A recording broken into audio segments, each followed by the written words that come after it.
Jo, motor je úplně vařící, teď jsem ujel tak 3 kilometry.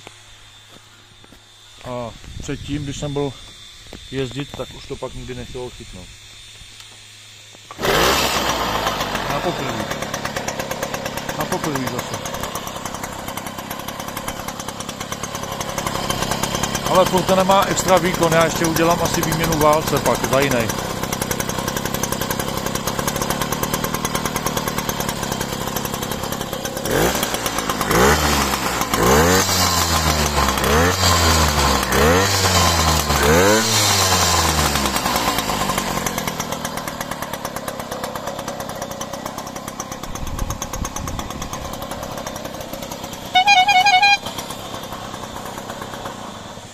Tak,